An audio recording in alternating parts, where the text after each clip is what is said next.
Whew. Hey everybody, long time no see. It is very cold outside and there is a very large box sitting in my garage. No, not that one. That's a box of worms for my wife's garden. Yeah, that's the one I'm talking about, the big one.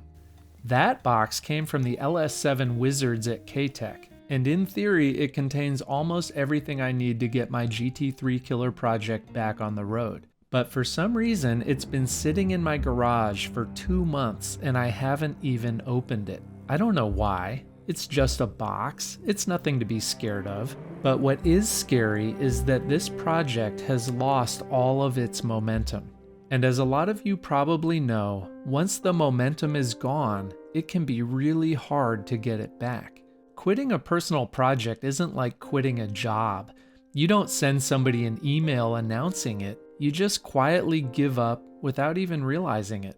I've been telling myself I've got good reasons to put the project on hold for a while, but the truth is I haven't opened that box because I am scared of what's inside. It's like a can of worms, or in this case, a box of worms. When I open it up, it's going to expose a whole bunch of work that needs to get done. And that's the work I've been telling myself I don't have time for. But work is what I signed up for in the first place. And there is no doubt that I need to get back some momentum. And the only way to do that is to face my fears and open up that box.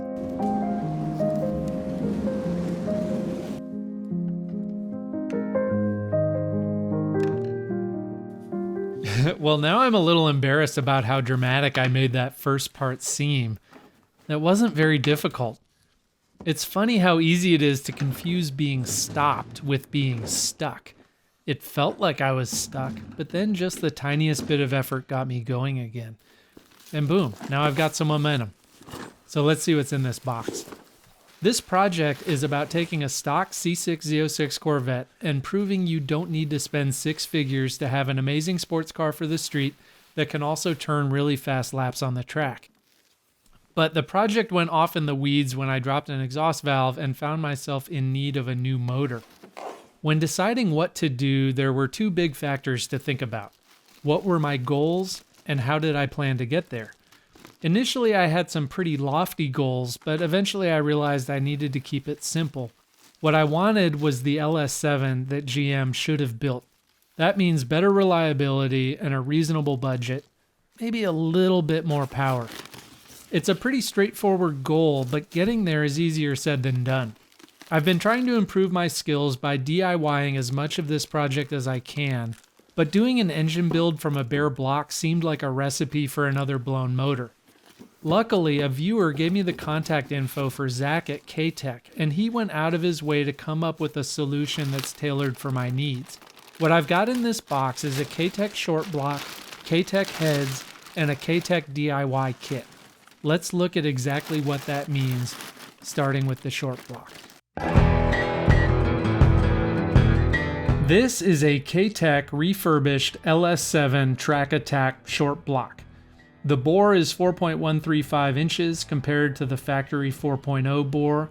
It's got Ktech piston oilers and block machining, factory LS7 crank, forged 2618 pistons, factory LS7 titanium connecting rods, Ktech small end bronze rod bushings, new Clevite rod bearings and main bearings, ARP main bolts, and Ktech rod bolts. Do I understand what any of that means? Sure, mostly. I understand at a basic level how a pushrod motor works, but there's no way I could have come up with that parts list on my own. Ktech was kind enough to put together a DIY kit for me, which is most of the parts that I'm going to need to get this engine back together, starting with the camshaft. Now, I wanted something relatively mild. I'm not looking for big power gains. This is their touring camshaft, so it really prioritizes drivability. It does get you up to potentially 560 wheel horsepower and a little bit of chop, but it's easy on the valve train. I think that choice of camshaft really speaks to why it's important to have goals for your build in terms of what you're trying to accomplish, but also in terms of budget. You don't need to go aftermarket with absolutely everything. In this case, we've got some cylinder head gaskets. The factory GM units are perfectly fine. Same goes for the timing cover gasket. And then we've got this thing. I'm not sure what this is. I think it's a windage tray. It sits like between the oil pan and the crank. Something about oil splashing around. I don't really know. And here we've got what appears to be a Ktech oil pump. Let's look inside and see. Yep, that looks like an oil pump to me. And I guess we have another oil pump? No, that looks like a throttle body. Interesting. And this is why we never forget our pocket knife. Using scissors is frankly embarrassing. Ooh, all kinds of goodies in this box. Looks like we've got some spark plug wires, got some ARP hardware, some kind of gasket, probably valve cover gaskets. That looks like a front seal. And then we've got the little gaskets for the intake manifold and lifter trays. More ARP hardware. I think those are the cam bolts. And we've got some AC Delco spark plugs. And I think some water pump gaskets. All kinds of fun little goodies. We got a timing chain guide.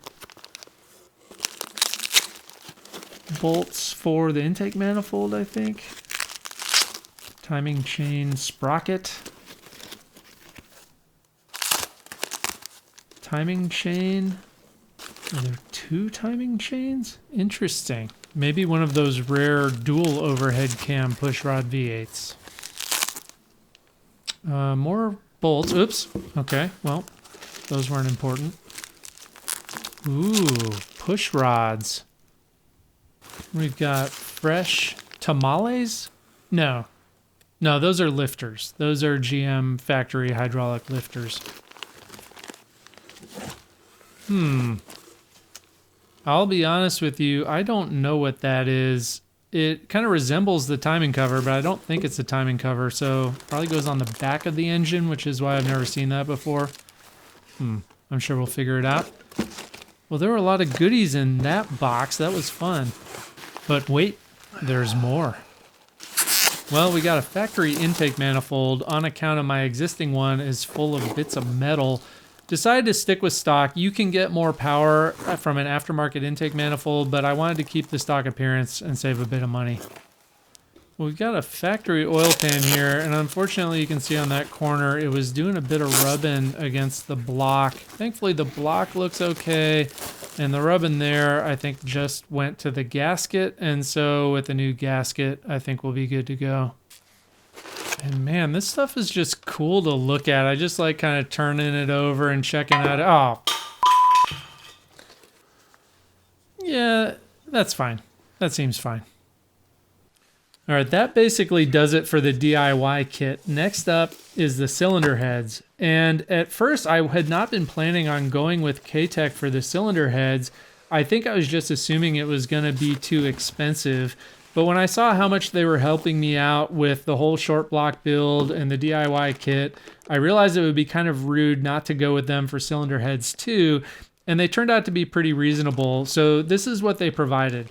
These are used LS7 cores with West Coast cylinder heads, CNC ported ports and ported chambers, Ktech competition valve job, Ktech hand blending, Ktech head fix, Ktech CNC bronze valve guides, fresh guide hone for new valves, new Ktech titanium molybdenum intake valves, new LS7 exhaust valves, new GM lash caps, new Ktech spring locators, new PSI 1511 valve springs, new Ktech H13 tool steel spring retainers, new GM valve locks, Ktech competition assembly, and Ktech valve lapping.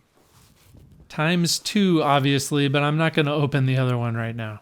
These were not cheap, but it's funny to think that if I had just bought the heads in the first place, I could have saved myself all of the rest of the heartache and drama. The engine would not have had to come out of the car.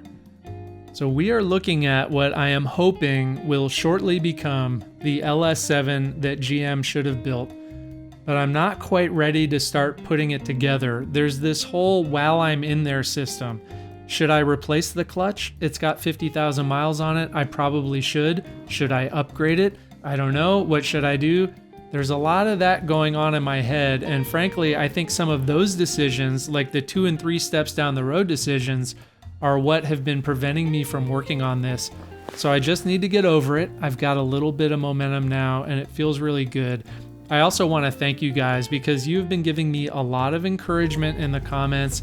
That's a big motivator too. And if you're new here, I definitely suggest that you check out the comments. Plenty of folks there who know way more than I do about this stuff, and they have been really generous with their advice. I think this channel has one of the best comment sections on YouTube. Please don't prove me wrong. Thank you guys for coming along for the ride. We'll see you next time.